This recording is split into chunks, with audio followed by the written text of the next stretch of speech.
Alright, welcome back everyone to J-Face Games. Today we are talking briefly about world building. And there's a lot of different ways you can do world building. I'm going to talk about two that I really enjoy because I think they're very collaborative in world building, and I really like that. It's sort of like if you're going to have your session 0. One that I've always loved is Fate, but the Fate world building I think is more towards tying in characters together. This is more world building is in terms like setting the scene, right? And so the two I want to focus on is Quest, which I've been talking a lot about lately, but I just played the system and I really enjoyed it. It has some limitations, but I really enjoyed it. And then I'm going to talk about another thing that Matt Colville does. He has a nice little PDF that's really quick and easy to utilize. So let's talk about Quest real quick. So in essence, Quest has this Mad Lib system where this is what it looks like. You in essence have this quick Mad Libs of, you know, your story begins blank, a blank, from the blank to the blank. And it now has these different prompts. So if I come down here, this is the starting area prompt. And it gives you some nice quick little prompts that help you fill in these blanks. And then it gives you, so where is the location? Then maybe some color commentary about the location. And then you have region, and then you have some more specifics about the region.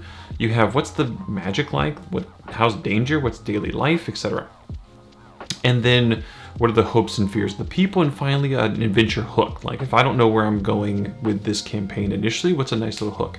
And I can tell you that I just did a one-shot of this system, and it was over 3 nights with some friends. I'm going to be talking about that in I think the next video. And in essence, when we sat down to start, I had no idea what the campaign was going to be about, because it was literally, we just happened to be, you know, all together vacationing, and it was like midnight, and they're like, let's play an RPG. And I was like, okay, let's do that. So I literally went round robin. I took the player's handbook and I opened this page and I went round robin. Luckily I printed out a world sheet beforehand, and I let them just choose. Okay, you choose this blank. You choose this blank. And then we flip the page. You now choose this one. And it was great because they in essence mad-libbed this thing and created this character sheet or this world sheet. And then one of them actually chose what was the prompt, kind of secretly to me. And I started going. And you'll see that in the next video where I talk about that campaign, that one shot, it turned out awesome. And so this was a great sort of writing prompt for me. The Matt Colville thing is, I think it's Matt Colville that created this. I'm crediting him, but you know, I to be honest, I'd have to double check that. So there's this sort of campaign sheet, right? And I'll go through it, but in essence, it really frames out what are the most important things I need to know potentially to start a campaign. So you have, what's the world name? What's the area that I'm in? What's the town that I'm in called? What's like the specific inn in this town? And then who might I want to meet in this inn, right? So these are great little prompts so that I have the names down to begin with. Geography, what's the area? What's a local river? What's a forest? What's a hill? What's a village? What's a distant city? What's the government like? Who are the people that run this? How culturally do people respond to elves, halflings, humans, etc.? Who are the different gods? So if you're creating a pantheon, and these are sort of your like basic pantheon gods: knowledge, life, nature, storms, trickster, and war. What's a NPC that's an expert in arcane, religion, history, geography?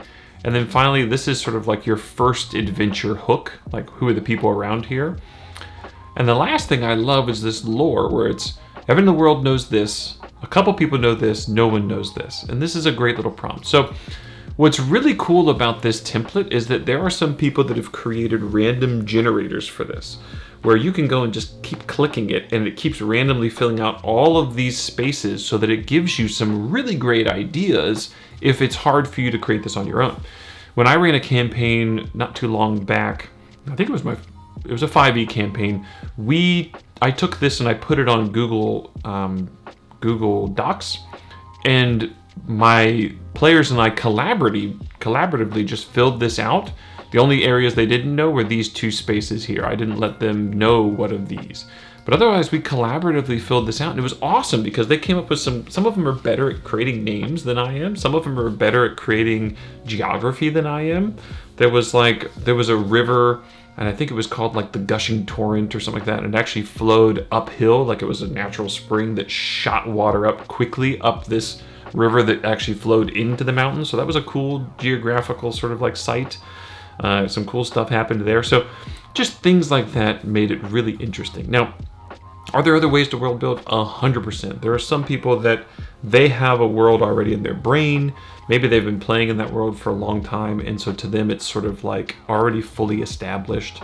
And then it's more their world building is sitting down with the players to say, what kind of campaign do you want to run in my world? If that's what you do, if that's your homebrew setting already and you roll with it, awesome. This is me trying to think about when I have this player's handbook that eventually gets created with this system, and there's a section on how do you create a world, create an interactive setting that your players are playing in. What are some easy prompts to do that? And so I'm probably going to have some sort of blend between this PDF and the Quest book, and I'll probably create a lot of tables. I like tables, and I think that helps people get ideas. And so that's what I'll probably end up doing, is something similar to these two. I don't think I'm going to go too much more in depth than these two, because I think that it's probably simplicity is best when you're starting. I found that the more I tried to create like a political web before the game even started, before session 1, the more intricacies in political web or lore I knew in advance, it actually made it harder for my players to get into the world. I'll tell you, when we got Pathfinder 2, and I was like, all right, we're going to play Pathfinder 2. We had just finished a 5e campaign, and I did a deep dive on the Pathfinder lore, and I loved it because I just went completely all in.